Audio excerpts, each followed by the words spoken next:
Welcome back to the Collectible Card Guide channel, where we open a pack of cards every day on YouTube Shorts. Today we're going to do a little something different. Instead of a pack rip or a box rip, we're going to talk about how we would spend $500 on sports cards for the year if we only had a budget of anywhere from $0 to $500.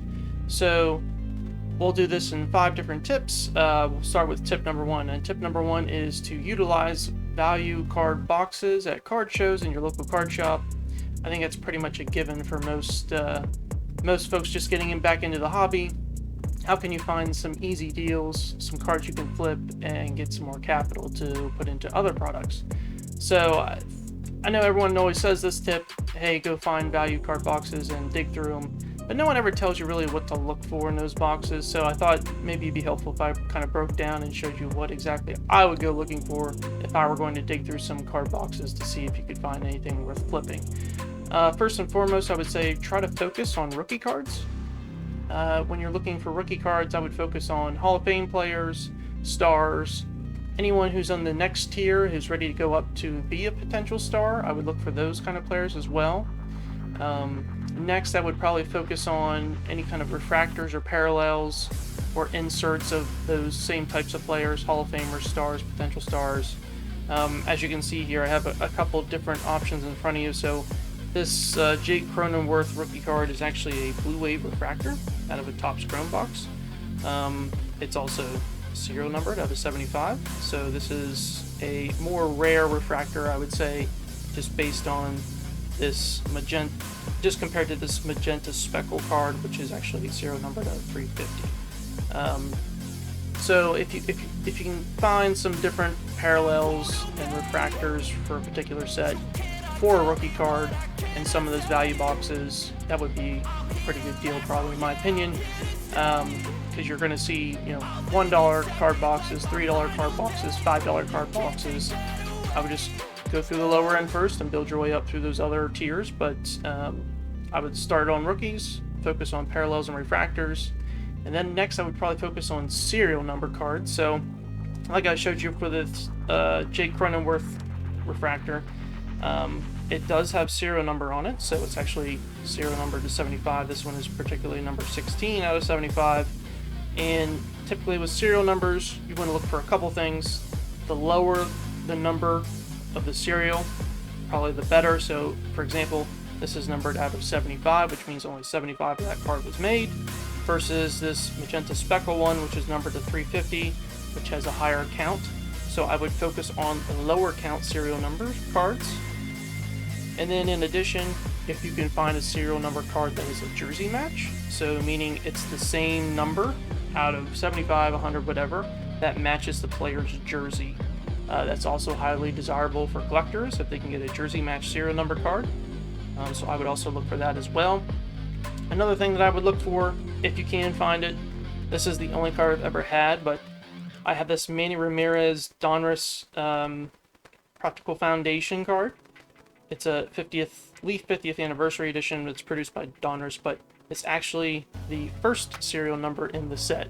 It's numbered to 39999, but it's actually card number 1. So that's actually highly desirable among collectors as well, to get the first or one of the lower ends of the serial number jersey match, and or I would actually even say the last card in the serial set might be actually a little bit more desirable than some of the other ones. So if you can find the first, the jersey match, or the last card in the serial set, I would try to find those if you can through the value boxes.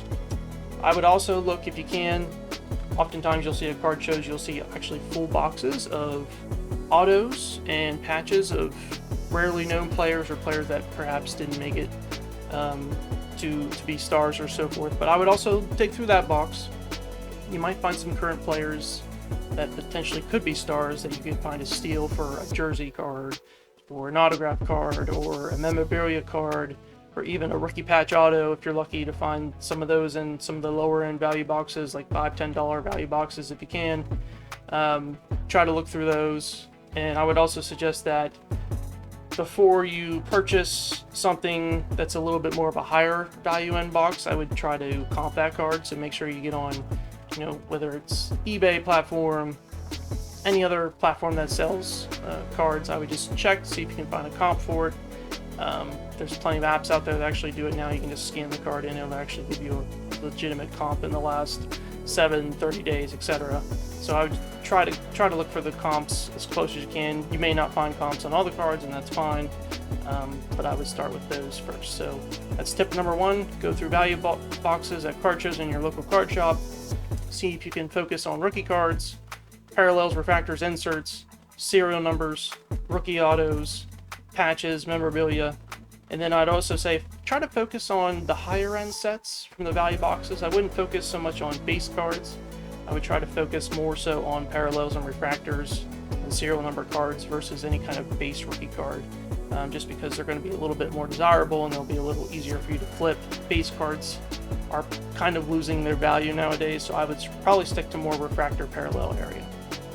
Alright, tip number 2 for a $500 budget on spending for sports and trading cards. I would say avoid grading services, and that's probably going to be a little bit more controversial. A lot of people say, well, if you can find a good deal on a card in a value box, then you can get it graded, and you could probably get a little bit more return on your investment there. I would say, actually, you should probably avoid grading services if you're on the lower end budget, especially for $500 or less. It's time consuming, so submission times are actually very long. Could be 2 to 3 months depending on which submission grading service you're using and which card submission you're actually doing. Lower end cards being the longest time. As you go up in value, typically you have to submit to a different tier, and those lead times may vary depending on which tier you're submitting for. And it also ties up your capital. So if you're paying for a card to get graded, you have to pay for the card, you have to pay for the submission to get it graded, and it just ties up your capital in those cards for an extended period of time, which may be okay for you, and for some that's looking to flip cards, it may take up a little bit more too much time where you could flip that same money 2 or 3 times between now and when you get that card back. And I would say, especially if you're for a beginner, I would say avoid grading services, because more than likely you're not going to be able to spot cards that would grade well. Just because a card came out of a pack doesn't mean it's going to grade well. Even if it's brand new set, a lot of times, bad cutting at the manufacturer, they're off-centered, there might be scratches on the surface you can't see, corners are a little dinged up more than usual. It may just came to you bad in a pack or in a box, so I would say try to avoid grading services as a low-end purchaser or even a beginner person getting back into the hobby. And you're also taking a large risk if the card doesn't grade well. You can't expect the card to just grade a 10, even if it looks pretty great. More than likely, it's probably going to grade an 8 or a 9, and if it grades below a certain expectation that you set for the card when you submitted it, you could end up losing money and not getting the money back that you spent submitting the card to be graded. So I would say avoid grading services. If you are going to get some cards graded, I would say I do have like a little criteria checklist that I would say I would do for myself before I would submit a card to be graded. I would say submit cards that are probably worth over $250. If the card isn't going to be worth more than $250, I probably wouldn't get it graded. And I know that's a little far-fetched, but for some folks, but I would say my cutoff would be if the card's worth $250 more, then I would consider going ahead and getting it graded. Plus, I would probably only grade the card if a grade 8, so scale 1 to 10, I would say if a grade 8 is worth 2 times more than the price of the raw card. So I would say probably grade 8 is the lowest that you should shoot for when getting a card graded. And I would say I would only have it graded or submit it to be graded if it's going to be about 2 times more than the raw price, if it comes out to a grade 8. If it comes out to a grade 9 or higher, obviously, that's going to be a greater return for you, and that's fine. But I would also, say first, focus on cards that are only going to be worth $250 or more. Make sure that it's going to be at least a grade 8. And if it's going to be at least a grade 8, make sure it's worth about 2 times more than what the raw price of the card would be. And then I would also say, for the final point, if you're going to use a grading service or going to submit for grading, use a bulk grading service. And what I mean by that is that there are card shops, local card shops, online card shops that will actually take submissions from everyone online, compile those cards, and then submit them off to PSA or BSG or Beckett, and then have those graded that way. Typically, it's a little bit cheaper than doing it yourself, especially if you're only doing 1 or 2 cards at a time, or even in bulk, I would say. And depending on what level your card is or what tier it is, it may come out to be a little bit cheaper for you as well. But also those grading services, I would choose one that actually examines the card prior to submitting it. So some of those grading services will actually take your card, they will review it themselves, and give you a rough estimate of what it will grade. And if it wouldn't grade well, more than likely they're going to reach out to you and say, hey, we think this is only going to grade a 5 or 6. Do you really want to get this submitted? And I think that's a good courtesy service. And oftentimes if you say, well, if it's only going to grade a 5 or 6, why bother? And they'll charge you a small fee to return your card to you, $2 or $3 to send your card back, and then I would just attempt to sell it raw at that point. But at least if you go through a grading submission service through a card shop or online service, they'll at least give you a chance to review the card first through themselves, and then give you the opportunity to reject it and just send it back and save you some time and money. And that's probably worth doing, I would say, than trying to do a submission by yourself. All right, tip number 3, especially for those collectors that are in trading cards, Pokemon, Yu-Gi-Oh, Magic, the Gathering. Tip number 3 would be buy and hold sealed wax if you're into those, and hold them. Do not rip the sealed wax. A couple reasons for this. A lot of those sets, once they're produced and sold out, they're not being produced again. And so therefore, the more people rip those, the less there are. And as supply diminishes over time, the demand may go up, and also the rarity of those may go up. So I would say if you're going to be in trading card games, buy sealed wax, hold on to it, just keep it sealed, put it away, store it somewhere where it's at least temperature controlled a little bit, put them in boxes, do what you can to protect them, just don't rip them. I probably wouldn't rip anything unless it's a lower end product if you're trying to go for a chase card or whatnot, but for trading card games, buy and hold sealed wax. And I would say if you're going to buy something to hold in trading card games, go for kind of mid-level price range and up. So, for example, Pokemon, I would probably only buy and hold at least elite trainer box level and up. So I would focus on premium collections like this Charizard box that I purchased. That one's a little more pricey. It's $100, $120 when it came out. So purchase those collections, the premium collections, buy and hold those. Trainer boxes you can, even though they're a little bit more produced and it's a lower level product, but over time they'll still at least go up in value as those diminish in supply, and they'll go up in rarity. I would also say things like Yu-Gi-Oh's, for example. I had purchased this Legendary Decks box back in 2015, so it's the original first edition box. I paid $40 for it when it first came out, and today I could probably sell it for $250 or more. So it's been 8 years since I bought it, but it's certainly gone up in value. They don't make them anymore. If they remake them again in the future, it's not going to be as valuable as the original. So trading card games, buy and hold sealed wax, shoot for mid-level boxes and up. Booster boxes are great obviously as well. Buy and hold those, keep them sealed, wait for the values to go up before you flip them. And it might be a longer hold, but that's okay. Alright, so tip number 4, I would say when you're buying sports cards, specifically sealed wax products, boxes, I would say typically avoid retail and focus on hobby boxes and hobby products.